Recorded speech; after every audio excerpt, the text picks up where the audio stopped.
नमस्कार मित्रों, स्वागत है आपका इंटेंस लाइट यूट्यूब चैनल पर। मित्रों, जैसा कि हम हिंदी भी इस समय पढ़ रहे हैं और चूँकि आप जानते हैं कि हिंदी का महत्व क्या है, मैं हर वीडियो में अक्सर बताते रहता हूँ, ठीक है। तो इसके पहले के जो वीडियोस थे मैंने पर्यायवाची शब्द भी बनाए थे और काफ़ी अच्छे प्रश्न को लिया था। आज भी हिंदी के एक इम्पॉर्टेंट खंड को लेकर हम आगे बढ़ेंगे, जिसका नाम है मुहावरे और लोकोक्तियाँ, ठीक है। लोकोक्तियाँ यानी कहावतें। तो इस खंड को लेकर के हम आगे बढ़ेंगे और हमारा उद्देश्य होगा कि जो भी उत्तर प्रदेश द्वारा आयोजित परीक्षाएं हैं जिसमें हिंदी पूछी जाती है, उसमें मुहावरे और लोकोक्तियों से संबंधित कोई प्रश्न आपका गलत ना हो। और उस पर हम एक अभ्यास प्रश्न भी अभी देखेंगे, जिससे हम जो चीज़ पढ़ें उस टाइप के प्रश्न को भी हल करने का तरीका भी देखें, किस तरह से आयोग परीक्षाएं पूछता है, ठीक है। तो चलिए शुरू करते हैं आज का अपना क्लास। देखें, सबसे पहले हिंदी के मुहावरा शब्द की उत्पत्ति के बारे में बात करें तो ये अरबी भाषा के मुहावरह शब्द से हुई है, ठीक है। मुहावरह शब्द का अर्थ क्या होता है? अभ्यास करना। इसी प्रकार कहावत शब्द का शाब्दिक अर्थ होता है कही हुई बात, ठीक है। अब देखिए, इस अर्थ में वही बातें कहावत होती हैं जिनमें जीवन के अनुभव या ज्ञान की बातें संक्षिप्त लेकिन विलक्षण ढंग से कही गई हों, तथा लोकोक्ति का शाब्दिक अर्थ लोक जन सामान्य की उक्ति है, ठीक है। तो ये लोक जन सामान्य की उक्ति है, लेकिन इस समय देखिए बहुत ही विशिष्ट लोग, शिक्षित वर्ग भी इसको अपना रहे हैं, लेकिन अपनाने का तरीका क्या होना चाहिए? बहुत ही सटीक तरीके से अपनाया जाना चाहिए। आइए देखें, मुहावरे संबंधी शब्दों के बारे में जानते हैं। तो देखिए, मुहावरे के प्रारंभिक विवरण में हमने देखा कि मुहावरा सामान्य जन की भावनाओं की अभिव्यक्ति का माध्यम तो होता है। यही सामान्य जन के मुहावरों के जन्म के स्रोत हैं। मगर वर्तमान में अभी जैसा कि मैं बताया, सामान्य जन के अलावा उच्च और शिक्षित वर्ग और विद्वान वर्ग भी भाषाई गुणवत्ता के लिए और प्रासंगिक चमत्कारिता के लिए इसका अधिकाधिक प्रयोग करने लगे हैं। इस प्रकार मुहावरों के व्यापक प्रचलन से उनके प्रयोग में अशुद्धियाँ भी पाई जाती हैं। अशुद्ध मुहावरे के प्रयोग से मुहावरा अर्थहीन हो जाता है। वक्ता या लेखक के कथन ऐसे मुहावरों की प्रयुक्तता के बावजूद प्रभावहीन रह जाते हैं जहां मुहावरों के शुद्ध और अशुद्ध प्रयोग प्रस्तुत हैं। तो देखिए क्या है कि आजकल बहुत ज़्यादा इसका यूटिलाइजेशन है। इसके यूटिलाइजेशन के बारे में जानें कि देखिए इससे क्या होता है। अगर कहीं आप मुहावरा का प्रयोग कर देते, ये एक तरह से अलंकार प्रयोग होता है। या जैसे कहते हैं ना कि दाल में घी डाल दिया, तो आपकी भाषा थोड़ी सी और ज़्यादा अट्रैक्टिव हो जाती है, आपकी लेखन शक्ति और ज़्यादा बेहतर बन जाती है। तो ये गागर में सागर भरने का भी काम करे। छोटे से एक वाक्य में बहुत बड़ी बात, बहुत बड़ी भावना किसी की बहुत ही अच्छे तरीके से दर्शा दिया जाता है, ठीक है। तो इसको आगे बढ़ाते हैं, देखते हैं कि अब इसके कुछ शुद्ध और अशुद्ध प्रयोग भी आए हैं, ठीक है। तो इसमें हम अंतर को स्पष्ट करेंगे, इसका किस समय और कब प्रयोग होना चाहिए, किन की परिस्थितियों में इसके अशुद्ध प्रयोग होने के चांसेस रहते हैं। तो उस बातों को अगर आप बारीकी से एक बार ध्यान दे लेंगे तो आप लोकोक्ति को या मुहावरे को गलत नहीं करेंगे, ठीक है। तो देखिए मुहावरे में पहला है शब्दों का स्थान परिवर्तन। देखिए, अगर आप समानार्थी शब्द का प्रयोग करते हैं अगर आप कम क्रम में परिवर्तन कर देते हैं तो इससे भी मुहावरे अशुद्ध और अर्थहीन हो जाते हैं और इस कथन की प्रयुक्तता के बाद भी इसके प्रभाव एवं औचित्य से अछूता रह जाता है। फॉर एग्जाम्पल, जैसे अगर ये कहा जाए कि पैर पर अंगारे रखकर सैनिक देश की रक्षा करते हैं, तो भाई पैर पे अंगारे रखना सच में कठिन काम है, लेकिन जानबूझ के कोई पैर पे अंगारे रखेगा नहीं, यानी मुसीबत को पालेगा नहीं, ठीक है। तो पैर पर अंगारे रखकर सैनिक देश की रक्षा करते हैं, यहाँ पे क्या किया गया? यहाँ पे पैर का क्रम अंगारे से हटा दिया, मतलब कि एक्सचेंज कर दिया गया यहाँ पे। तो अंगारे का क्रम पहले आना चाहिए था, पैर का बाद में, यानी अंगारे पर पैर रखकर सैनिक देश की रक्षा करते हैं। तो ये अशुद्ध हो गया, अशुद्ध प्रयोग हुआ यहाँ पर पहले वाले वाक्य में, ठीक है। और दूसरा है शुद्ध प्रयोग, अंगारों पर पैर, तो अंगारों पर पैर जो ये है मुहावरा, ये क्या है? यही सही, अंगारों पर पैर रखकर सैनिक देश की रक्षा करते हैं। अंगारों पर पैर। अब इसको एक आप दूसरे अर्थों में ले कि जो सैनिकों की मुसीबतें होती हैं, ठीक है, वो क्या है? जान को जोखिम में डालकर ही युद्ध लड़ा जा सकता है। उसकी पहली शर्त ही है कि आप जान को जोखिम में नहीं डालेंगे तो आप युद्ध नहीं लड़ सकते। दूसरी शर्त है, जैसे कि आपका जैसे कि राजस्थान का एरिया है, या जो भी सियाचिन का एरिया है, ठीक है, या कोई भी बॉर्डर का एरिया है, वो बहुत ही बेहतर जीवन के लिए तो अच्छा तो नहीं होता। कहीं पे मच्छर मक्खी का प्रयोग, जंगली जीव जंतुओं का जो है प्रकोप, ठीक है, और कहीं ठंड का प्रकोप, कहीं गर्मी का प्रकोप, नाना प्रकार की बीमारियों का प्रकोप, जो बॉर्डर वाले एरिए होते हैं ऐसे स्थानों पर अक्सर देखा जाता है। तो कोई अपने शौक़ से तो वहाँ खड़ा नहीं हो सकता, तो उस मुसीबत को किसी ने शौक़ से तो बुलाया नहीं है, ठीक, क्योंकि वहाँ मुसीबतें हैं और मुसीबत पे चल करके जाना है, उसको पार करके युद्ध करना है। तो अंगारे पहले से हैं, वो मुसीबतें क्या अंगारे हैं, उस पर पैर रख करके सैनिक देश की रक्षा करते हैं। तो ये ज़्यादा ऑप्शन सही है, ये गलत है, क्योंकि यहाँ पर देखिए अंगारों का प्रयोग यहाँ पे क्रम का अंतर कर दिया गया है, जरा सा क्रम का अंतर हुआ, मुहावरा गलत, ठीक है। तो ये बात आप ध्यान रखें। अगला देखें, अव्यय का अनावश्यक प्रयोग, ठीक है, जहाँ पे अवयव की ज़रूरत हो वहीं पर अवयव का प्रयोग होता है, अदरवाइज इसका प्रयोग नहीं होता। इसको एग्जाम्पल से देखते हैं, ठीक है। एग्जाम्पल देखें, बिछड़े नन्हे मुन्ने को पाकर माँ ने उसे अंक में लगा लिया। देखिए अंक में, अंक मतलब तो गोंद, ठीक है, तो गोंद ले लिया कह सकते हैं, गोंद ले लिया, ठीक है। अंक में लगा लिया नहीं, जो लगा लिया शब्द का प्रयोग आ रहा है, इसलिए ये अंक लगा लिया, ये शुद्ध वाक्य है, शुद्ध प्रयोग अंक है। तो ये जो में शब्द का प्रयोग हुआ है, में क्या है? अव्यय है। तो ये एक्स्ट्रा अव्यय बिना वजह के इसमें इस्तेमाल किया गया है, इसलिए ये वाला अशुद्ध प्रयोग हुआ है यहाँ पे। अंक लगा लेना ही सही मुहावरा है, सही चीज़ ये, ठीक है। आगे देखें, अब देखिए पर्यायवाची या समानार्थी शब्दों का प्रयोग। समानार्थी शब्दों का प्रयोग भी हम नहीं करते हैं, जो चीज़ बनी है मुहावरे में उसका वहीं पे प्रयोग करते हैं। जैसे इसका आप देखें, जैसे देखें कि जून की धूप आग बरसती है, ठीक है। अब आग का पर्यायवाची अंगारा भी है, तो जून की धूप अंगारे बरसती है। तो देखिए यहाँ पर अशुद्ध प्रयोग था, आग बरसती है, जबकि जून की धूप अंगारे बरसती है, यही सही लोकोक्ति है। तो ठीक है, तो अंगारे का आपने यहाँ पे आग प्रयोग कर दिया, ये गलत किया, ठीक। तो जो चीज़ बनी है उसी का प्रयोग करें। देखिए अगला शब्दों के लिंग परिवर्तन। अब देखिए सेंटेंस में लिंग के आधार पर लोग लिंग का परिवर्तन कर देते हैं, इसको भी एग्जाम्पल से ही समझ लेते हैं, ठीक है। आइए देखें, जैसे बेटे की तीखी बातें सुनकर माँ आग बबूली हो गई। अच्छा, माँ स्त्रीलिंग आपने बबूली लगा दी, ये गलत है। आग बबूला होना ही लोकोक्ति है, और चाहे स्त्री आए चाहे पुरुष होगा, आग बबूला शब्द का ही प्रयोग करेंगे आप। तो बेटे की तीखी बातें सुनकर माँ आग बबूला हो गई, यही शुद्ध है, ये शुद्ध प्रयोग है, ठीक है। आगे देखें, क्रिया में समानार्थी शब्द का प्रयोग, इससे भी गलत हो जाता है। मुहावरे में क्रिया की प्रयोगता होती ही रहती है, मगर ऐसा क्रिया युक्त मुहावरे के प्रयोग में अक्सर यह पाया गया कि प्रयोगकर्ता क्रिया के समानार्थी शब्द प्रयुक्त कर देते हैं, जो अशुद्ध एवं अमान्य होने के साथ ही कथन को मुहावरे की प्रयोक्ता के बावजूद प्रभावहीन कर देते हैं। ऐसी अशुद्धियों के लिए निम्न उदाहरण पर ध्यान दें। पहला, मुझे इससे क्या गलती हुई जो तुम अंगार बरस रही हो, तो ये अशुद्ध प्रयोग हो गया। तो यहाँ पर क्रिया, उचित क्रिया का प्रयोग होना चाहिए। मुझसे क्या गलती हुई जो तुम अंगार उगल रही हो, ठीक है, ये शुद्ध प्रयोग है।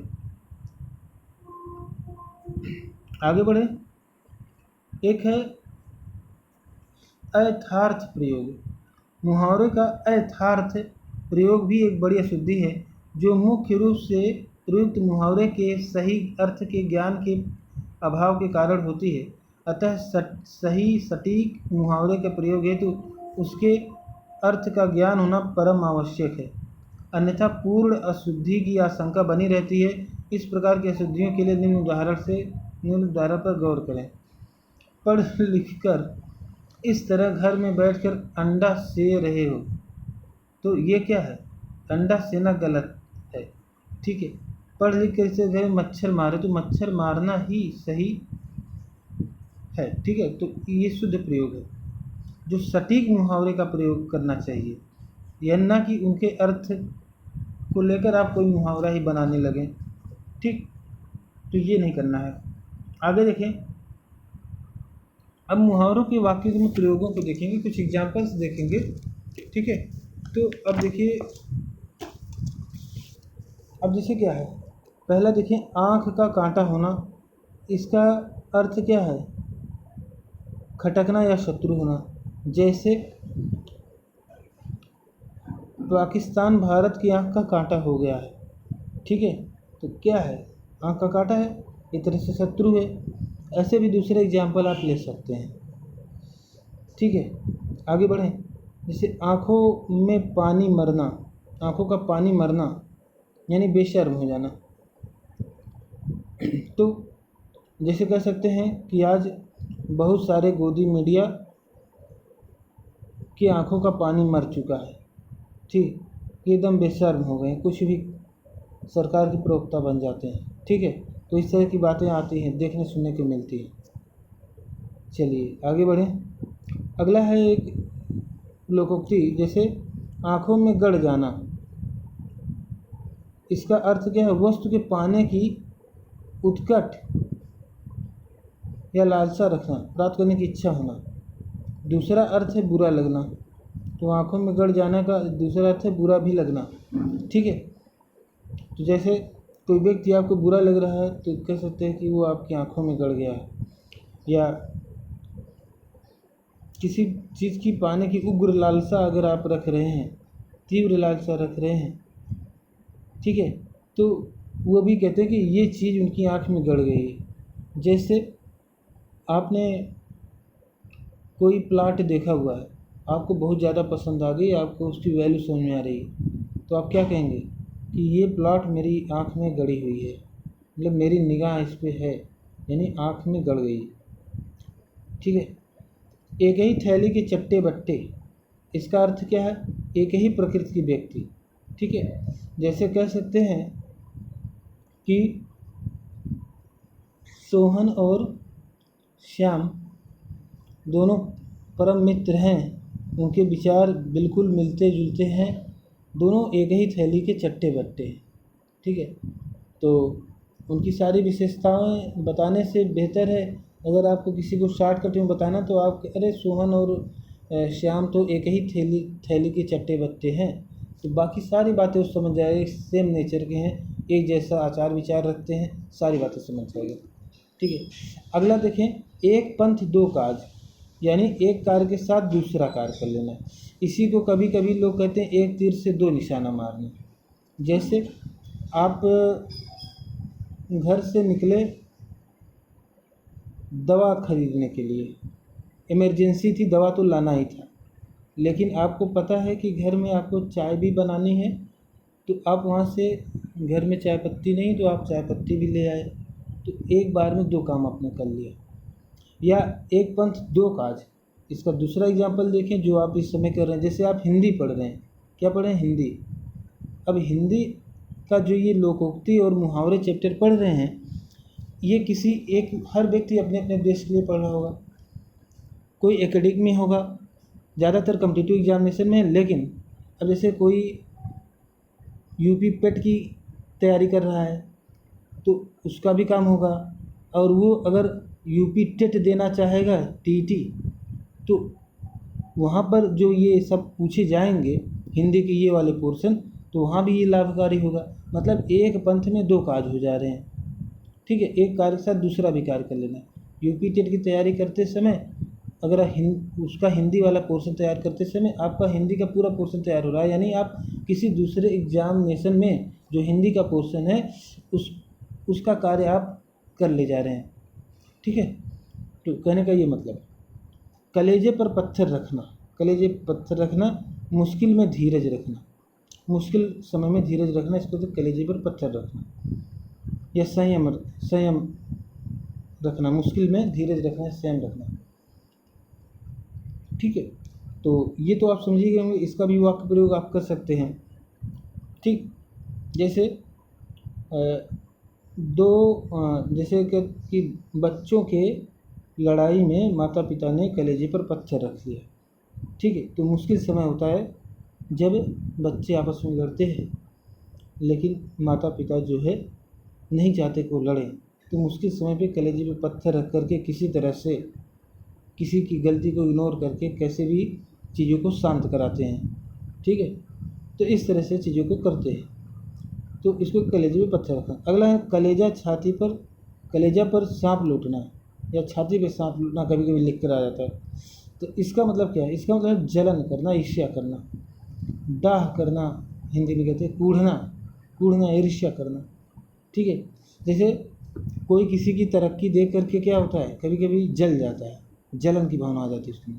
तो कहते हैं कि जैसे मिस्टर ए अपने पड़ोसी मिस्टर बी के कौन बनेगा करोड़पति में 1 करोड़ रुपए जीतने पर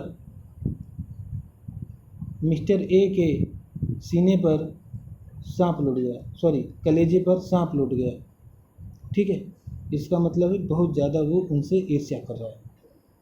अगला देखें, कल्पना के घोड़े दौड़ाना, यानी कल्पना करना। ठीक है, कल्पना के घोड़े दौड़ाना यानी कोरी कोरी कल्पना करना, रियलिटी में कुछ ना होना। जैसे आपने टाइम टेबल बनाया, कल मैं शाम को हिंदी पढ़ूँगा, फिर वो वीडियो देखूँगा, फिर प्रायोरिटी वाले वीडियो जो नहीं देखा उससे भी देख लूँगा। आप कल्पना कर रहे हैं, लेकिन आप जैसे ही यूट्यूब चलाते हैं आप कोई दूसरा वीडियो देखने लगते हैं, आप कोई मनोरंजन करने लगते हैं। तो ये क्या हुआ? कल्पना के घोड़े दौड़ाना। अगला है गुड़ गोबर कर देना या गुड़ गोबर होना। इसका मतलब अच्छा काम भी बिगड़ जाना, जो बनता बनता काम रहता है वो भी अगर बिगड़ जाए तो कहते हैं गुड़ गोबर कर देना, किसी छोटी सी चूक की वजह से, नासमझी की वजह से। ठीक, जैसे मान लीजिए आपके किसी घर के बड़े बुजुर्ग सदस्य ने किसी व्यक्ति को बड़ी मुश्किल से राज़ी किया है कोई काम करवाने के लिए, और आपकी एक छोटी सी गलती से वो व्यक्ति नाराज़ होकर के वापस चला जाता है कि नहीं, मैं आपके यहाँ काम नहीं कर सकता। तो क्या होगा? तो गार्जियन आपको क्या बोलेंगे? तुमने सब गुड़ गोबर कर दिया। ठीक, तो इस तरह से वाक्य प्रयोग आप कर सकते हैं। गूलर का फूल होना, एक गूलर का फूल होने का अर्थ है बहुत दुर्लभ होना, और आम बोलचाल भाषा में इसका प्रयोग भी बहुत होता है। जैसे बहुत दिनों बाद अगर आप किसी से मिलते हैं तो अवधी में, भोजपुरी में लोग बोलते हैं गुलरी के फूल हो गई हुआ, यानी बहुत कम दिखाई देते हो, नहीं गूलर के फूल हो गए। तो ये, और इसी को एक और लोकोक्ति है ईद का चांद होना। सेम उसका अर्थ भी यही है, दुर्लभ होना, दिखाई न पड़ना, ईद का चांद होना। तो ईद का चांद भी साल भर में एक बार दिखाई देता है, और गूलर का फूल भी इसे बहुत ही जो दुर्लभ है गूलर का फूल, पता नहीं ऐसा है भी नहीं, मुझे नहीं पता। लोग कहते हैं कि जिसके बहुत नसीब में होता है वही देखता है ये, तो वो वही चीज़ है, दुर्लभ वस्तु है ये, बहुत ही दुर्लभ बात है। आगे देखें, गंगा लाभ होना यानी अच्छी मृत्यु पाना। ठीक है, जैसे डॉक्टर APJ अब्दुल कलाम गंगा लाभ प्राप्त किए, इसका मतलब उनसे बेहतर मृत्यु कोई नहीं। खड़े होकर के कहीं स्पीच दे रहे थे, बिल्कुल स्वस्थ थे, बोल रहे थे, डोल रहे थे, ना कोई नर्क झेलना पड़ा ना कुछ, बहुत ही आसानी से अचानक से उनकी तबीयत खराब हो, स्टेज पर से गिरे और अचानक से जो इन्हें अस्पताल ले जाया गया, और वहाँ के बाद जो है शायद रास्ते में या अस्पताल में उनका दम निकल गया था, तो वो उनका स्वर्गवास ऐसे ही हो गया था। तो ऐसे महान व्यक्ति को अच्छी मृत्यु हुई थी, तो मृत्यु भी अच्छी होती है। ठीक है, हालांकि नेगेटिव वर्ड है, लोग इससे वो करेंगे कि यार क्या मरने मारने की बातें हो रही हैं, लेकिन मृत्यु भी कभी अच्छी होती है क्या? लेकिन होती है। नर्क झेल करके अस्पताल में महीनों महीनों, 2-2 3-3 महीने अस्पताल में बेड पर पड़े रहना, और बहुत सारे नर्क झेलना, दवाइयाँ खाते रहना, ग्लूकोज के भरोसे ज़िंदा रहना, हैं, तो वो नर्क झेल करके मरने से बेहतर है तो इस तरह की अच्छी मृत्यु, तो बहुत नसीब वालों को ऐसी मृत्यु मिलती है और उसको कहते हैं गंगा लाभ होना। ठीक है, तो अब्दुल कलाम जी के लिए ये आप प्रयोग कर सकते हैं। और तो अभी तक मेरे नज़र में कोई ऐसा एग्जाम्पल नहीं आया है। कुछ अपने देश के नेताओं के बड़े लोगों के बारे में बात अगर करूं तो ऐसा कोई आज तक एग्जाम्पल नहीं आया जो अब्दुल कलाम जी के बारे में आया है, डॉक्टर APJ अब्दुल कलाम जी। आगे देखिए, घुटने टेक देना। घुटने टेकना यानी पराजय मान लेना, यानी जो आपका शत्रु है युद्ध में आप उसके सामने, कहते हैं ना कि युद्ध में जो है घुटने टेक दिया यानी पराजय मान लिया, हार स्वीकार कर लिया। अगला है घाट घाट का पानी पीना। ठीक है, यानी तरह तरह के अनुभव प्राप्त करना। ठीक, तरह तरह के अनुभव प्राप्त करने वाले व्यक्ति कहते हैं घाट घाट का पानी पीने वाला व्यक्ति। अगला चूड़ियाँ पहनना यानी कायर होना, डरना, डरपोक होना। ठीक, आप देखिए किसी को अगर आप देखते होंगे, किसी को जैसे कहते हैं ना, किसी को उत्तेजित करने के लिए लोग कहते हैं कि इसने चूड़ियाँ थोड़े पहन रखी हैं, ये भी आपको मार पीट सकता है। तो इस तरह से क्या कहते हैं उसको, उसको कैटालिस्ट की तरह से इस्तेमाल कुछ लोग करते हैं। तो चूड़ियाँ पहनना क्या है, चूड़ियाँ पहनना कायरों का काम है, और चूड़ियाँ न पहनना यानी कायर नहीं होना। छाती लगाना यानी आलिंगन करना। आलिंगन यानी गले लगाना यानी छाती लगाना। छाती लगाना इसके लिए प्रयोग होता है। अब आप आलिंगन लगाना शब्द का प्रयोग नहीं करेंगे छाती लगाने के स्थान पे, ये इसका अर्थ है, जबकि ये जो है वास्तविक लोकोक्ति है। अगला है छाती पर सांप लौटना, यानी ईर्ष्या के कारण व्यथित होना। ठीक है, ये वही है, ईर्ष्या के कारण जल भूल जाना या व्यथित हो जाना। ठीक है, एकदम परेशान हो जाना आदि बातें। आगे है छाती उमड़ना। छाती उमड़ना यानी प्रसन्नता से फूले न समाना, बहुत ज़्यादा प्रसन्नचित हो जाना। जैसे कि आपको खबर मिली, ठीक है, कि आपने एग्जामिनेशन में टॉप कर दिया है, जैसे आपको पता चला तो आपको उतनी उम्मीद नहीं थी कि आपने एग्ज़ाम पेपर आप करके आए, आपने उसको मिलाया भी नहीं। ये है कि आपने अच्छा किया था, आपको पता है, लेकिन ये उम्मीद नहीं थी, तो आपका क्या है, छाती उमड़ने लगता है, प्रसन्नता से फूल नहीं समाते हैं। या आपके माता पिता भी उस समय, आपके घर परिवार के लोग प्रसन्नता से फूले नहीं समाते, तो ये तो छाती उमड़ना है। आगे छाती फटना, बहुत अत्यधिक दुख या वेदना होना। कहते हैं ना कि अगर किसी के साथ कोई दुखद घटना हो जाती है तो उसके परिजन जो है छाती फाड़ करके रोते हैं, तो छाती फटना इसी को बोलते हैं, यानी बहुत दुख के साथ रोते हैं। ठीक, अगला देखें, बहती गंगा में हाथ धोना, यानी अवसर का फ़ायदा उठाना, अवसर का लाभ उठाना। ठीक है, जैसे कोई भी मौका मिला आपने भी उसका फ़ायदा उठा लिया। जैसे कोरोना काल में बहुत सारे लोगों ने बहती गंगा में हाथ धोया। ठीक है, तो कोरोना को जो है कुछ लोगों ने अवसर माना और कुछ लोगों ने आपदा माना। ठीक है, तो आपदा में अवसर भी तलाशा बहुत लोगों ने। ठीक है, तो ये चीज़ें हैं। आगे देखें, बालू में से तेल निकालना। बालू में से तेल निकालना, इसका अर्थ क्या है, असंभव को संभव कर देना। आमतौर पे बालू में से तेल कहाँ निकलता है, बालू में से तेल नहीं निकलता, लेकिन एक कहावत है कि अरे फला आदमी तो बालू में से तेल निकल, मतलब असंभव को संभव कर दिया। अगर कोई असंभव कार्य या असंभव लगने जैसी कार्य को कोई संभव कर देता है तो उसको कहते हैं बालू से तेल निकालना। जैसे आपके पास एग्जाम्पल है, आपने माझी द माउंटेन फिल्म देखी है, माझी द माउंटेन, उसमें एक है महाशय दशरथ राम मांझी, दशरथ मांझी जो हैं, इन्होंने क्या किया, जो पहाड़ था उनके गांव का पहाड़, इसको तोड़ करके इन्होंने एक रास्ता बना दिया। तो असंभव कार्य को क्या किया, संभव किया। तो इनके लिए आप प्रयोग कर सकते हैं कि दशरथ राम मांझी ने बालू में से तेल निकालने का काम किया। ठीक है, और वो भी अकेले। पहाड़ खोदना सार्वजनिक कार्य। आजकल एक तालाब कुआं भी खोदना हो तो 100 मजदूर लग जाते हैं और सैकड़ों दिन तक काम चलता है, लेकिन एक व्यक्ति ने पूरा पहाड़ खोद के रास्ता बना दिया। ये बालू में से तेल निकालने जैसी बात है। ठीक है, आगे देखें, बाल की खाल निकालना। इसका अर्थ क्या है? बारीक त्रुटि निकालना, यानी बहुत छानबीन करना। कि कहते हैं ना, बाल का खाल निकाल लो, मतलब गलती किसी की नहीं है, अच्छाई कितनी भी अच्छाई हो उसको जूम कर करके उसमें से कमी निकालना। अब जैसे ये फ़ोटो कोई बनी, इसको जूम कर रहे हैं, कहाँ कोई कमी निकल जाए, कहाँ कौन सी मात्रा गलत निकल जाए, कहीं कामा पूर्ण विराम कुछ भी गलत निकल, उसको क्या बोलते हैं? बाल की खाल निकालना। आगे देखें, भैंस के आगे बीन बजाना। यानी देखिए, बीन किसके आगे बजाते हैं लोग? सांप के आगे, मतलब ऐसा कहानियों में है। तो भैंस के आगे बीन बजाना, तो भैंस तो बीन तो सुनती नहीं है, ना उसको सुन के झूमती है।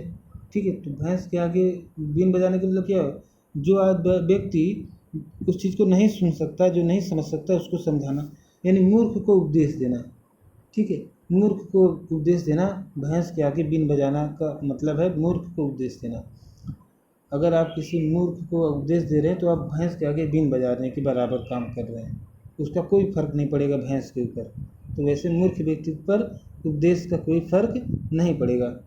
अच्छा, एक है कि बंदर के अजाने अदरक का स्वाद। ठीक है, यानी जो व्यक्ति चीज़ों को समझता है, जो मतलब कि किसी भी चीज़ को जानता है, वही उसका प्रयोग कर सकता है।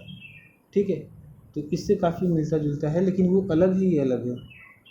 बंदर के जाने अदरक का स्वाद, यानी किसी भी चीज़ का महत्व वही व्यक्ति जान सकता है, ठीक है, जो उस चीज़ को जानता है। आगे देखें, सिर से पानी गुजर जाना है।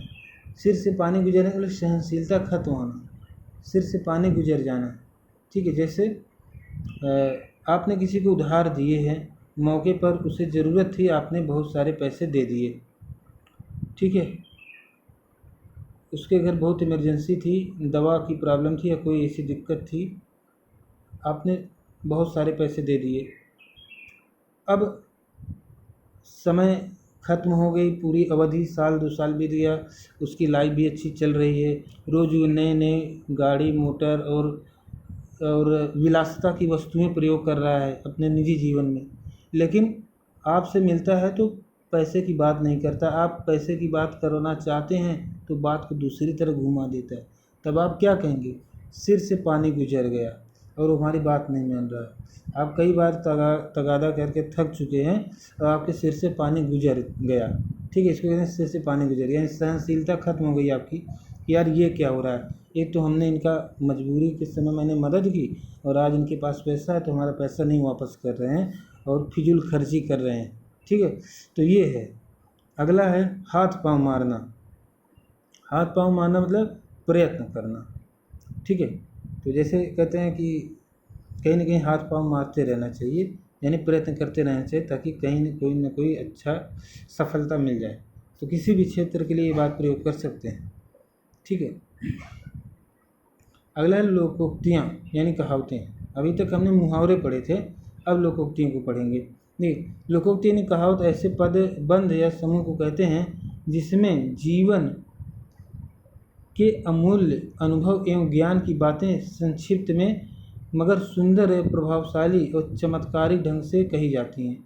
जैसे फॉर एग्जाम्पल, अक्ल बड़ी की भैंस, अक्ल का अंधा, अंधे की लकड़ी, आगे कुआं पीछे खाई आदि। वस्तुतः कथन की प्रामाणिक प्रभावशाली जीवंत एवं चमत्कारपूर्ण अभिव्यक्ति ही लोकोक्ति का उद्देश्य होता है। मुहावरे के समान ही लोकोक्ति या कहावत का हिंदी भाषा में बोलचाल और लेखन में अधिकाधिक प्रयोग होता है। यह भी भाषा में वही विशिष्टता लाती है जो मुहावरा लाता है, मगर मुहावरे से भिन्न इसके प्रयोग का उद्देश्य कथन के औचित्य को सिद्ध करना होता है। कई समानताओं के बावजूद दोनों में अर्थ विशेषता और उपयोग आदि में अंतर है। तो देखें, इसमें भी अर्थों को देखें। जैसे कहते हैं अधजल गगरी छलकत जाए, यानी अल्प गुण का अति प्रदर्शन। ठीक है, तो ये बात तो आप कई बार शायद सुने होंगे, अगर कोई गगरी है उसमें आधा ही पानी है, आधा पानी तो यही छलकती भी ज़्यादा है। जो भरी गगरी रहती है, छलकना भरी गगरी चाहिए, लेकिन इसको लोग संभाल के ले जाते हैं कि कहीं अगर डिसबैलेंस हुआ तो हमारा पूरा पानी गिर के ख़त्म हो जाएगा, नष्ट हो जाएगा। तो जिसके पास बहुत गुण होता है वो बहुत शांत मौन रहते हैं, ठीक है, वो कभी भी डिंग नहीं हाँकते। और जिसका अल्प गुण रहता है वो लोग खूब प्रदर्शन करते हैं, ठीक है। ज़रा सा यूट्यूब पे कोई वीडियो देख के ज़रा सी जानकारी ले लिए मेडिकल के बारे में तो डॉक्टर बनने लगते हैं। ज़रा सा कोई विकास दिव्यकीर्ति सर का वीडियो देख लिए तो अपने आप को अर्थशास्त्री बनने लगते हैं। तो ऐसे तमाम लोग करते हैं। आगे देखें, अपनी डफली अपना राग, यानी अपने मन की करना, संगठन का अभाव करना। यानी अगर एक ही संगठन में, मतलब संगठन है ही नहीं, सब लोग अपनी अपनी दिशा में जा रहे हैं। कोई भी सार्वजनिक कार्य करना है तो सब अपनी अपनी दिशा में जा रहे हैं, कोई भी सहयोग नहीं कर रहा है, सब अपने मन की कर रहे हैं। कोई उत्तर जा रहा है, कोई दक्षिण जा रहा है। ये संगठन की अभाव है। संगठन का अभाव नहीं, अपनी डफली अपना राग, सब अपना डफली बजा रहे हैं, अपना अपना राग अलाप रहे हैं, कोई किसी का सुन नहीं रहा है। संगठन तो तब होता है जब एक व्यक्ति कहता है, सब सुनते, उसका पालन करते और एक उद्देश्य को तय करके उस उद्देश्य को प्राप्त कर देते, तब संगठन बनता है। लेकिन न कोई उद्देश्य है, न कोई दिशा है, सब अलग अलग दिशा में भटक रहे हैं, तो संगठन का अभाव है। अपनी डफली अपना राग, सब अलग अलग दिशा में जा रहे हैं, अपना अपना राग अलाप रहे हैं, अपने अपने विचार में सबको अपना ही विचार प्रिय लग रहा है, ठीक है। अगला देखें, अपनी करनी पार उतरनी, यानी स्वयं की मेहनत से लाभान्वित होना। कहते हैं ना कि भैया अपनी करनी पार उतरनी है, यानी स्वयं की मेहनत करोगे तो लाभान्वित होगा। आजकल देखिए किस बातों पर चर्चा हो रही, आरक्षण पे चर्चा हो रही है, दुनिया भर की बातों पे चर्चा हो रही है। अरे भाई, आरक्षण पे चर्चा करोगे ठीक है, वो सब संवैधानिक बातें हैं, लेकिन जब तक तुम स्वयं खूब कठिन परिश्रम नहीं करोगे तब तक तुम्हें कोई सफलता नहीं मिलेगी। सफलता तभी मिलेगी जब तुम कठिन परिश्रम करोगे, अन्यथा नेताओं की गाड़ियों के आगे पीछे दौड़ते रहोगे, आरक्षण का झंडा लेकर के आंदोलन करते रहोगे, कोई भी सफलता नहीं मिलेगी। क्या आज जिस वर्ग को आरक्षण से वंचित रखा गया है, जिसका आरक्षण खाया जा रहा है, क्या उस वर्ग के लोग कामयाब नहीं हो रहे? क्या वो लोग engineer, doctor, IAS, PCS, IPS नहीं बन रहे हैं? नेता नहीं बन रहे हैं? बन रहे हैं, थोड़ी संख्या कम जरूर है लेकिन बन तो रहे हैं। तो क्यों बन रहे हैं? क्योंकि वो स्वयं की मेहनत से लाभान्वित हो रहे हैं, अपनी करनी पार उतरनी, ठीक है। आगे देखें, 8 कनौजिया 9 चूल्हे, मतलब अलगाव की स्थिति है, ठीक है। कहते हैं कि किसी घर में जब अलगाव होता है तो चूल्हे अलग हो जाते हैं। तो यहाँ पे 8 कनौजियाँ हैं, मतलब हैं 8 लोग और चूल्हे 9 हैं। इसका मतलब क्या है? चूल्हे का संकेत है चूल्हे के ऊपर कि चूल्हों की संख्या बढ़ रही, यानी अलगाव की स्थिति आ रही है। यहाँ पर 9 चूल्हे, 8 कनौजिया 9 चूल्हे का मतलब है चूल्हों की संख्या बढ़ती हुई प्रतीत हो रही कहीं भी, इसका मतलब अलगाव की स्थिति है, ठीक है। आगे बढ़ें, अगला एक है ऊंची दुकान फीका पकवान, यानी दिखावटी कार्य। अब देखिए इसके ही अर्थ को आप निकाल के इसको समझ लें कि कहते हैं ना, कभी कभी बहुत ऊंचे शॉपिंग मॉल में आप गए, बहुत महंगी चीज़ें खरीदी, कपड़े खरीदे, लेकिन वो कपड़ा 10 दिन भी नहीं चला, उसको फट गया, भसक गया, तो क्या हुआ? तो वो क्या हुआ? शॉपिंग मॉल का दिखावटी काम हो गया, ठीक है। और जबकि कभी कभी बहुत ही कम दाम पर आप बहुत ही अच्छी वस्तुएं प्राप्त कर लेते हैं। आगे देखें, ऊँट के मुंह में जीरा। ऊँट के मुंह में जीरा यानी आवश्यकता से बहुत कम चीज़ प्राप्त होना, ठीक है। या बड़ी ज़रूरत पर नाम मात्र की आपूर्ति कह सकते हैं। अब जैसे आप कर रहे हैं, आप मान लीजिए कर रहे हैं तैयारी आर्मी की, किसकी? आर्मी की तैयारी कर रहे हैं। आपको सुबह उठना है और आपको दौड़ना है रोज़ जो है कम से कम 3 से 4 किलोमीटर, 5 किलोमीटर, ठीक। और आप कितना जा रहे हैं? 1 किलोमीटर में भी आप थक करके वापस आ जा रहे हैं, सो जा रहे हैं। तो क्या? ऊँट के मुंह में जीरा है, जितना ज़रूरत है उतना आप नहीं कर रहे हैं। या दूसरे उसके संसाधन के उसमें देखें तो आपको जितनी डाइट लेनी चाहिए आप उतना ले नहीं रहे हैं। आपका बजट ही नहीं है, आप कर रहे हैं आर्मी की तैयारी लेकिन आप ढंग से अपना डाइट नहीं ले पा रहे हैं, तो ऊँट के मुँह में जीरा वाली स्थिति हो गई है। ठीक है, आगे देखें, एक अनार 100 बीमार। एक अनार 100 बीमार मतलब चीज़ कम और चाहने वाले बहुत, ऐसा होता है। कहते हैं ना, एक अनार 100 बीमार, यानी कोई भी चीज़ कम हो और उसको ज़रूरत ज़्यादा लोगों को हो, तब ये लोकोक्ति का प्रयोग करते हैं। आगे देखें, नीम हकीम जान ए खतरा। नीम हकीम जान खतरा ए जान, ये हमने गलत बोला है, इसको सही, नीम हकीम खतरा ए जान मतलब बहुत ही अल्पज्ञानी व्यक्ति की बात मानेंगे तो उससे खतरा है। ठीक है, किसी विषय के अल्पज्ञानी से सदैव खतरा रहता है और उसके परामर्श के अनुसार कार्य करने से लाभ की बजाय हानि हो सकती है, पूरी संभावना रहती है। कहते हैं लिटिल नॉलेज इज़ डेंजर, अंग्रेजी में भी कहा गया है इसी बात को, लिटिल नॉलेज इज़ डेंजर। अगर आप किसी भी वस्तु विषय के बारे में छोटी जानकारी रखेंगे तो आपके लिए खतरा साबित हो सकता है। फॉर एग्जाम्पल ड्राइविंग, अगर आप गाड़ी चलाना ठीक से नहीं जानते, थोड़ा बहुत ही जानते हैं, मतलब थ्योरेटिकल तो आप हैं, जानते हैं कि सब चीज़ कैसे किया जाती है, लेकिन प्रैक्टिकल में उतना आप नहीं हैं। थोड़ा बहुत चलाए भी हैं, स्वतः आप अपने गार्डन में चलाए हों, लॉन में अपनी गाड़ी चलाए हों, लेकिन कभी हाईवे पे या रोड पे नहीं चलाए हैं और अचानक से आप ले करके निकल गए कि नहीं हम तो चला लेंगे, तो क्या होगा, खतरा आपके लिए बन जाएगा कि नहीं बन जाएगा, पूरा चांस है। ठीक है, तो कहते हैं लिटिल नॉलेज इज़ डेंजर, नीम हकीम खतरा है जान, यानी कम किसी विषय के अल्पज्ञानी से खतरा होता है, उसका बात मानेंगे तो खतरा ही होगा।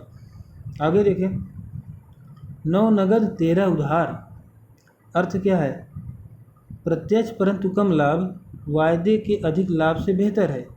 यानी जो लाभ हो तुरंत मिल जाए, कैश मिल जाए, आपको संतुष्टि हो जाए, थोड़ा ही लाभ हो लेकिन कोई वादा करके जाए, अरे यार बाद में ले लेना, ठीक है, तो ऐसा करने वाले फिर क्या भरोसा कल क्या हो क्या ना।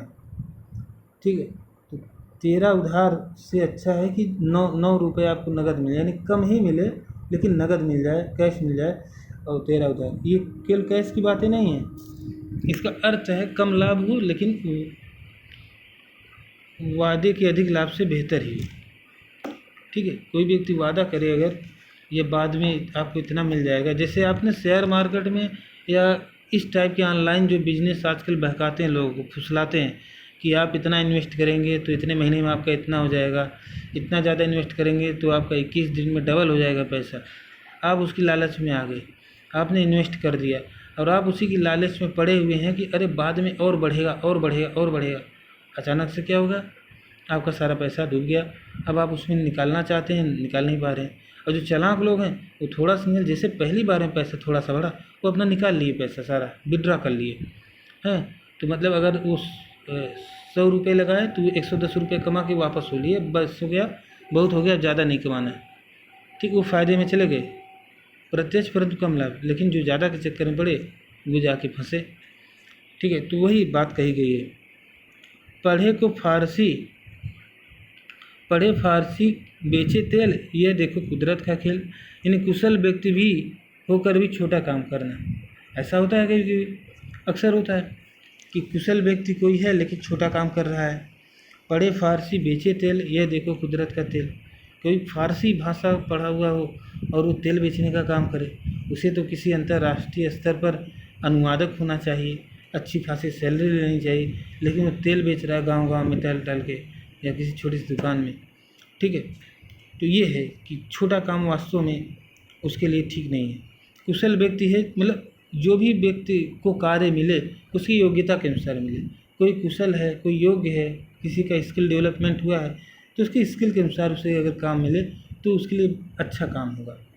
ठीक है, वैसे काम तो छोटा बड़ा नहीं होता, ये अलग कहने की बात है, लेकिन योग्यता के अनुसार काम होना चाहिए। अगला पौ 12 होना, यानी लाभ ही लाभ।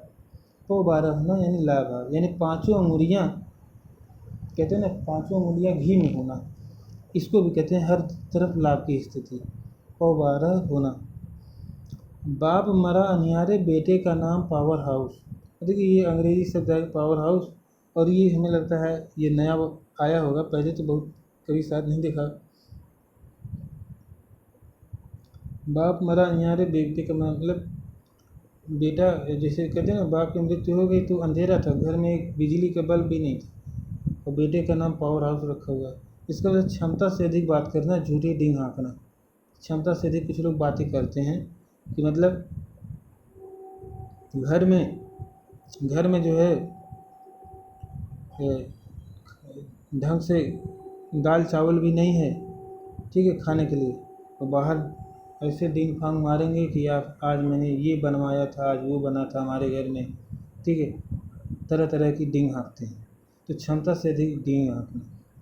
या जैसे कुछ लोग हैं जो छोटे छोटे जो नेता आजकल हैं, पार्टी कार्यकर्ता लोग, आपकी तरह युवा नेता, ये नेता, फला नेता, डींग खूब भौकाल मारेंगे, और जब कोई काम करवाना होगा विधायक जी से जाना होगा तो क्या करेंगे, यू टर्न ले लेंगे, आजकल आजकल करते करते, ठीक है, उनका कल कभी आने वाला नहीं होता। तो वही है कि क्षमता से अधिक बड़ी बात करना, झूठी डींग, यानी बाप मरा न्याय बेटे का नाम पावर हाउस, झूठी डींग हाँकने वाले लोगों के लिए ये चीज़ की जाती है।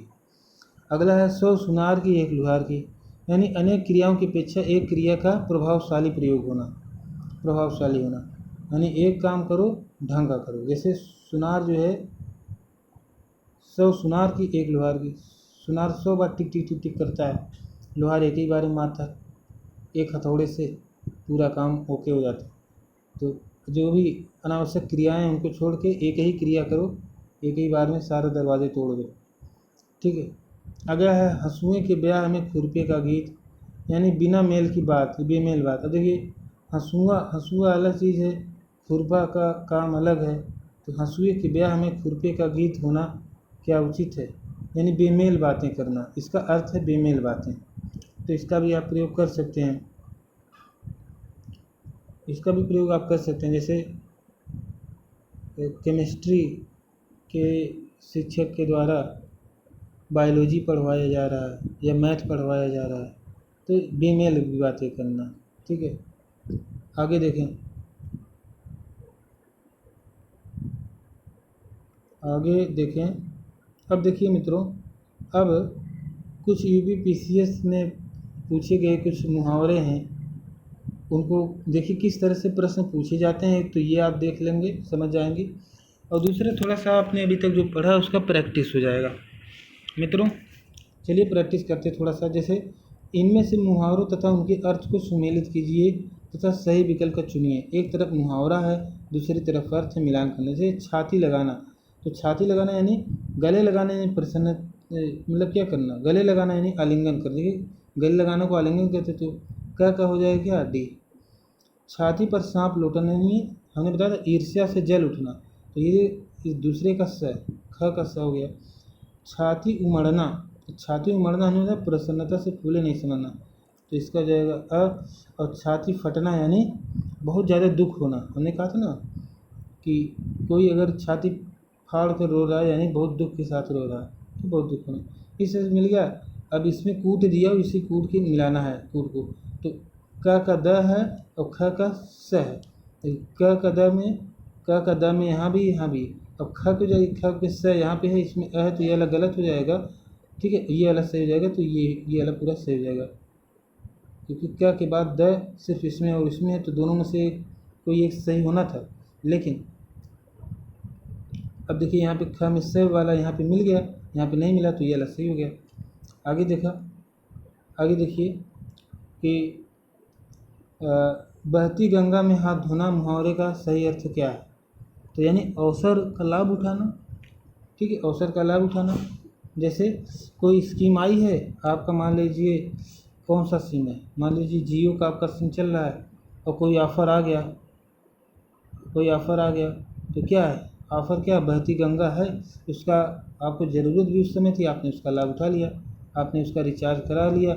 जो आपको 1 महीने का रिचार्ज था, अब वो आपको 1.5 महीने के लिए दे दिया गया उतने ही पैसे में, तो अवसर का लाभ उठाना इसको बोलते हैं। आगे देखें, 8 कनौजिया 9 चूल्हे, यानी अब देखिए 8 कनौजियाँ हैं, चूल्हे अधिक हो रहे हैं, और चूल्हे अधिक होने का मतलब क्या, घर में फूट पड़ रही है, ठीक है, यानी अलगाववाद की स्थिति आ रही है। तो देखिए क्या है, अलगाव की स्थिति यहाँ पे बी में दिया भी है, अलगाव की स्थिति, ठीक है। आगे देखें, अपनी करनी पार उतरनी। भैया अपनी करनी से ही आपकी नैया पार होगी, ठीक है। चाहे कोई भी सरकार आ जाए, सरकारें आएंगी जाएंगी, आरक्षण के लिए आप ब्लेम करते रहोगे, पढ़ोगे नहीं। 10 मिनट पढ़ोगे तो फिर 15 मिनट नेताओं का भाषण सुनोगे यूट्यूब पर, तो क्या होगा? इससे आप पार नहीं उतर पाएंगे। अपनी करनी करोगे तो पार उतर जाओगे। तो इसके क्या है ऑप्शन? दूसरे के कर्मफल का स्वयं भुगतान करना पड़ता है, गलत है। अपने कर्म का स्वयं भोगना पड़ता है, ये सही है। लेकिन अपने कर्म का फल अवश्य मिलता है, ये भी सही है। लेकिन स्टेटमेंट क्या कह रहा है? दूसरे के अच्छे कर्मों का अनुकरण करो, ये तो नहीं करना चाहिए। उसमें क्या सही है? अपने कर्म का फल स्वयं भोगना पड़ता है। क्या ये सही होगा या बी सही होगा? बताएं। बी 80 में से कोई एक सही है।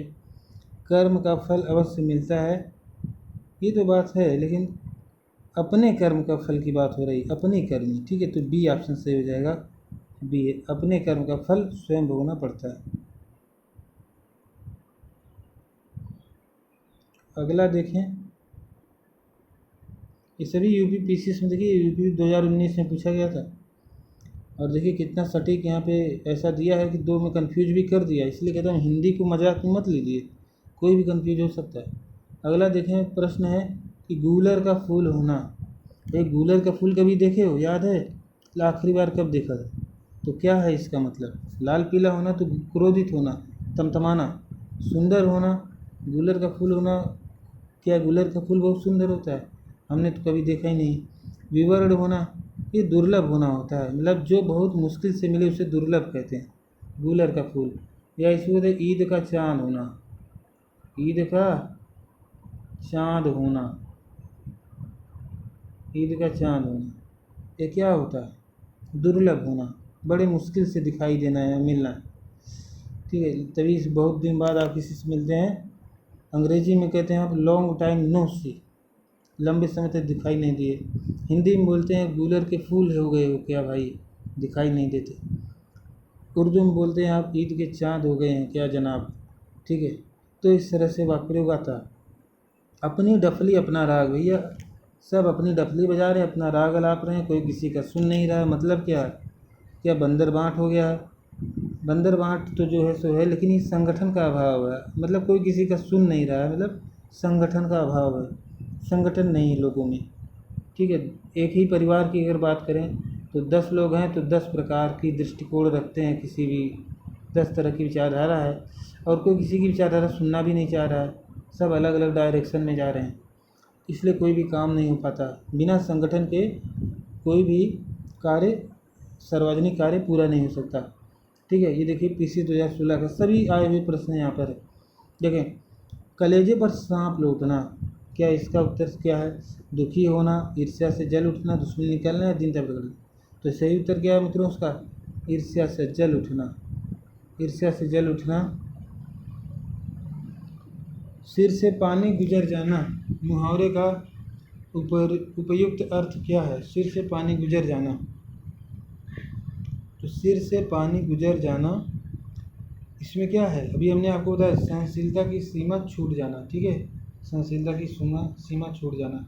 जैसे हमने एग्जाम्पल क्या दिया था अभी, आपने किसी को उधार दिया है और उधार अपने मौके पे दे दिया, फिर आपको वापस नहीं कर रहा है, बार बार आप उससे बोल रहे हैं यार पैसे वापस दे दो, पैसे वापस दे दो, और वो नए नए विलासिता की वस्तुओं में प्रयोग कर रहा है, उसका मिसयूज कर रहा है, पैसों का फिजूल खर्ची कर रहा है, लेकिन आपका पैसा नहीं लौटा रहा है, तो आपका क्या होगा? सहनशीलता की सीमा टूट जाएगी। फिर आप कहेंगे भाई पानी सिर से ऊपर गुजर गया, अब इनको बख्शेंगे नहीं हम, ठीक है। तो ऐसा कुछ आपसे होगा।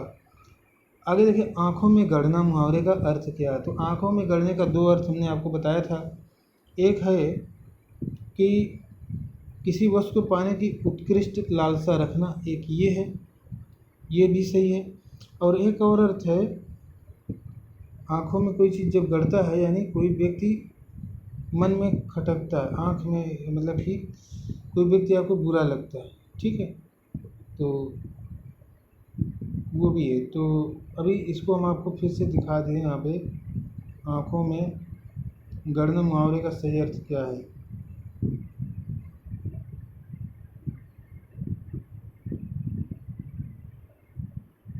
आँखों में गड़ना,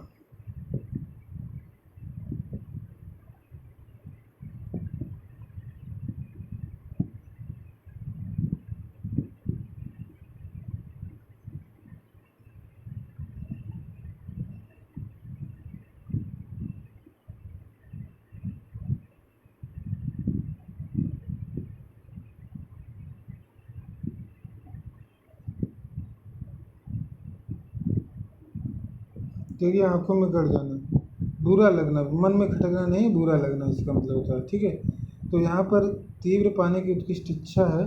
तो लास्ट में जो क्वेश्चन आपका आया था आँखों में गड़ना का अर्थ जो पूछा गया है, तो उसमें क्या है,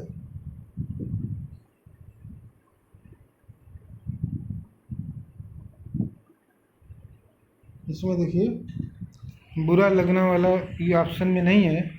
ठीक है, कोई एक ही ऑप्शन में रहेगा। अगर ऐसे डबल मीनिंग वाले वर्ड आएंगे तो आप क्या करेंगे, किसी वस्तु को पाने की उत्कृष्ट लालसा रखना, ये उसका उत्तर सही होगा। ठीक है मित्रों, thank you so much for watching this video. इसी तरह से हम नए नए प्रश्नों को आपके सामने प्रस्तुत करते रहेंगे, नए नए टॉपिक को। इजाज़त दीजिए। नमस्कार, thank you so much for watching this video. मिलते हैं नेक्स्ट वीडियो में किसी नए टॉपिक के साथ। नमस्कार।